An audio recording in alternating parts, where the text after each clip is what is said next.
प्यारे मित्रों, आज हम आप सभी के लिए एक प्राचीन कथा लेकर आए हैं। जो भी मनुष्य इस कथा को विस्तार पूर्वक और ध्यान से सुनेगा उसे भगवान विष्णु का आशीर्वाद प्राप्त होगा और वह सभी पापों से मुक्त होकर मोक्ष प्राप्त करेगा।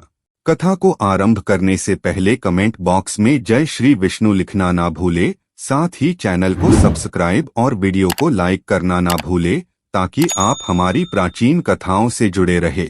मित्रों, सपनों का विश्लेषण प्राचीन काल से ही मानव जीवन का एक महत्वपूर्ण हिस्सा रहा है। सपनों का मतलब जानने की जिज्ञासा हमेशा से ही लोगों में रही है। विशेषकर सांप से जुड़े सपने अक्सर लोगों को चिंतित कर देते हैं, क्योंकि सांप को रहस्य, भय और शक्ति का प्रतीक माना जाता है। यदि आप सपने में मरे हुए सांप को देखते हैं तो इसका क्या अर्थ हो सकता है? इस कथा में हम आपको विस्तार से बताएंगे कि सपने में मरे हुए सांप को देखने से कौन से संकेत मिलते हैं। एक समय की बात है, कैलाश पर्वत की ऊंची चोटियों पर देवी पार्वती और भगवान शिव एक साथ बैठे थे। तभी नारद मुनि नारायण नारायण का जाप करते हुए कैलाश पर्वत जा पहुंचे। वहां उन्होंने माता पार्वती और भगवान शिव को प्रणाम किया। हिमालय की शीतल हवा और बर्फ से ढकी चोटियों के बीच नारद मुनि ने भगवान शिव से पूछा, हे प्रभु, मुझे बताइए, सपनों का क्या अर्थ होता है? क्या उनके पीछे कोई गूढ़ रहस्य छुपा होता है? मनुष्य जो सपने देखते हैं उन सपनों के क्या अर्थ होते हैं? कृपया आप मुझे सपनों के रहस्यों के बारे में बताइए। भगवान शिव ने मुस्कुराते हुए नारद मुनि की ओर देखा और कहा, हे नारद मुनि, सपने हमारे अवचेतन मन की अभिव्यक्ति होते हैं। वे हमारे जीवन की घटनाओं, भावनाओं और आकांक्षाओं का प्रतिबिंब होते हैं। हर सपना कुछ ना कुछ अर्थ रखता है और हमें आने वाली घटनाओं की पूर्व सूचना देता है। नारद मुनि ने फिर पूछा, हे भोलेनाथ, अगर किसी को सपने में सांप दिखाई दे तो उसका क्या अर्थ होता है? मनुष्यों को सपने में सांप क्यों दिखाई देते हैं? क्या सपने में सांप देखने से कोई संकेत मिलते हैं? तो कृपया मुझे विस्तार से बताइए। अब भगवान शिव ने उत्तर दिया, है नारद मुनि, आपने सत्य ही कहा है। सपने में अगर सांप दिखाई देता है तो वह भविष्य से जुड़ा महत्वपूर्ण संकेत होता है। इस विषय को समझाने से पहले मैं तुम्हें एक प्राचीन कथा सुनाता हूँ। यह कथा एक राजा और आस्तिक मुनि की है। इस कथा को सुनने के पश्चात तुम्हें पता चल जाएगा कि सपने में सांप क्यों दिखाई देते हैं। इसलिए तुम इस कथा को पूरा जरूर सुनना। जो भी इस कथा को ध्यान से सुनता है उसे उसके सपनों का शुभ फल प्राप्त होता है, उनकी दरिद्रता दूर हो जाती है और आने वाले संकट भी टल जाते हैं। नारद मुनि कहते हैं, हे प्रभु, मैं इस कथा को अवश्य पूरा ध्यान से सुनूंगा। कृपया आप मुझे वह कथा सुनाइए। तब महादेव नारद मुनि को वह कथा सुनाते हैं। सभी मनुष्य भी इस कथा को ध्यान से पूरा सुने, क्योंकि आप सपनों का गलत अर्थ भी निकाल सकते हैं। इसलिए इसे आधा अधूरा ना सुने। तो चलिए मित्रों, भगवान शिव से वह कथा सुनते हैं। प्राचीन समय में एक महान राजा था जिसका नाम देवदंत था। राजा देवदंत न केवल अपने पराक्रम और शौर्य के लिए प्रसिद्ध थे, बल्कि वे एक धर्मपरायण और न्यायप्रिय शासक भी थे। उनका राज्य विशाल और समृद्ध था और उनकी प्रजा उनसे अत्यधिक प्रेम और उनका सम्मान करती थी। राजा देवदंत का आचरण निष्पक्ष, सहृदय और करुणामय था। वे अपनी प्रजा की समस्याओं को ध्यानपूर्वक सुनते और उनका समाधान करने का प्रयास करते थे। वे नियमित रूप से यज्ञ और धार्मिक अनुष्ठान करते और वे भगवान शिव के परम भक्त थे। राजा देवदंत की रानी का नाम सुकन्या था। सुकन्या अत्यंत सौम्य, बुद्धिमान और राजा की हर स्थिति में साथ देने वाली थी। राजा और रानी की कोई संतान नहीं थी, जिससे वे कभी कभी चिंतित रहते थे। फिर एक रात राजा देवदंत ने एक बहुत ही विचित्र सपना देखा कि एक मरा हुआ सांप उनके पैरों के पास पड़ा हुआ है। महाराज इस सपने को देखकर बहुत ही भयभीत हो गए। जागने के बाद उन्होंने यह सपना रानी को बताया। राजा देवदंत ने चिंतित होकर रानी से पूछा, हे प्रिय, मैंने सपने में एक मरा हुआ सांप देखा है, इसका क्या अर्थ हो सकता है? रानी सुकन्या ने राजा को दिलासा देते हुए कहा, हे स्वामी, सपने हमेशा किसी न किसी संदेश का प्रतीक होते हैं, किंतु सपनों का अर्थ जानने के लिए हमें किसी विद्वान मुनि की सहायता लेनी चाहिए। तब महाराज अपने मंत्रियों को बुलाते हैं और कहते हैं, हे मंत्रियों, आज मैंने बड़ा ही विचित्र सपना देखा है। मैंने सपने में एक मरे हुए सर्प को देखा जो मेरे पैर के पास पड़ा था। इस सपने का क्या अर्थ हो सकता है? तुम सब जाकर पता करो। तब सभी मंत्री गण जाते हैं और नगर में निवास करने वाले अनेक ऋषि मुनियों से पूछते हैं, लेकिन कोई भी उन्हें इस सपने का अर्थ बता नहीं पाया। तो वे लौटकर आ गए और महाराज से कहने लगे, हे महाराज, हमारे राज्य में ऐसा कोई नहीं है जो आपके सपने का अर्थ समझा सके। फिर अन्य मंत्री महाराज के पास आते हैं और कहते हैं, हे महाराज, हमारे राज्य के पास स्थित जंगल में मुनि आस्तिक निवास करते हैं, जिन्होंने सर्पनाशक यज्ञ से समस्त नागों की रक्षा की थी, इसीलिए उन्हें नागों का रक्षक माना जाता है। हमें उन्हीं के पास जाना चाहिए, वे ही आपको आपके सपनों का अर्थ समझा सकते हैं। फिर महाराज देवदंत ने आस्तिक मुनि के आश्रम पर जाने का निर्णय लिया। तब महाराज अपने सिपाहियों के साथ रथ में बैठकर आस्तिक मुनि के आश्रम पर जाते हैं। तब आस्तिक मुनि महाराज का स्वागत करते हुए पूछते हैं, हे राजन, मेरे आश्रम में आपका स्वागत है, कहिए आपकी क्या समस्या है, किस कारण से आपका हमारे आश्रम में आगमन हुआ है। तब महाराज देवदंत कहते हैं, हे मुनिवर, मैं आपके पास एक सहायता मांगने के लिए आया हूँ। मैंने नागों का एक विचित्र स्वप्न देखा है, उसी का अर्थ जानने के लिए आपके पास आया हूँ, हे नारद मुनि। तब आस्तिक मुनि कहते हैं, हे राजन, आपने सर्पों के विषय में जो भी स्वप्न देखा है उसे निसंकोच होकर कहे। सपने में सांप देखने पर इसका कोई ना कोई अर्थ अवश्य होता है, इसलिए जो स्वप्न आपने देखा है उसे विस्तार से बताएं। महाराज देवदंत आस्तिक मुनि से कहते हैं, हे मुनिवर, कल रात मैंने एक विचित्र स्वप्न देखा। मैंने देखा कि एक मरा हुआ सांप मेरे पैरों के पास पड़ा हुआ था। कृपया मुझे इस स्वप्न का अर्थ बताइए। आस्तिक मुनि ने ध्यानपूर्वक राजा की बात सुनी और कहा, हे राजन, अगर सपने में आपको मरा हुआ सांप दिखाई देता है तो इसका मतलब है कि आपके जीवन की बाधाएं और संकट जल्द ही दूर होने वाले हैं। यह एक शुभ संकेत है, इसलिए आप चिंता मुक्त होकर घर पर जाएं। इसमें भयभीत होने वाली कोई बात नहीं है। फिर महाराज देवदंत प्रसन्न होकर आस्तिक मुनि को प्रणाम करते हैं और धन्यवाद देते हुए अपने राज्य में लौट जाते हैं। इस स्वप्न के फलस्वरूप कुछ दिनों बाद राजा देवदंत के राज्य में दुश्मनों द्वारा पैदा की गई सभी समस्याएं और संकट दूर हो गए। राजा इस संकेत से बहुत खुश हुआ। फिर अगले दिन रात को राजा को ऐसा ही और एक सांप का सपना आया। उस सपने में राजा देवदंत ने देखा कि वह एक बड़े सांप को पकड़ रहे हैं। जागने के बाद राजा ने तुरंत आस्तिक मुनि के पास जाकर पूछा, हे मुनिवर, मैंने सपने में देखा कि मैं एक बड़े सांप को पकड़ रहा हूँ, इसका क्या अर्थ है?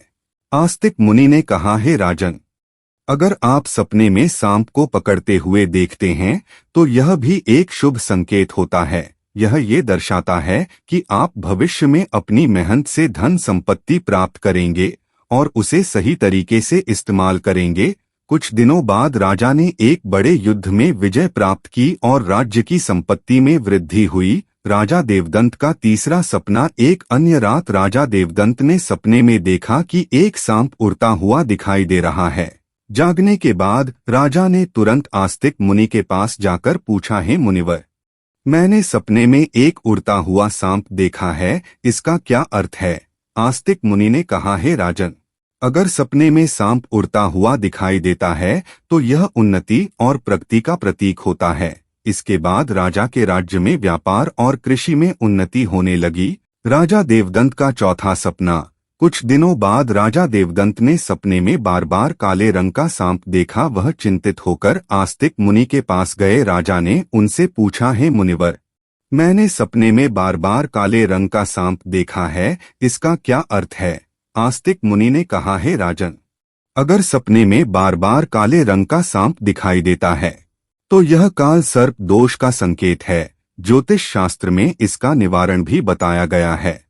आस्तिक मुनि के निर्देशानुसार राजा ने पूजा पाठ किया और दोष से मुक्ति पाई। फिर राजा का पांचवा सपना यह था कि एक रात राजा देवदंत ने सपने में हरे रंग का सांप देखा। जागने के बाद राजा ने तुरंत आस्तिक मुनि के पास जाकर पूछा, हे मुनिवर, मैंने सपने में हरे रंग का सांप देखा है, इसका क्या अर्थ है?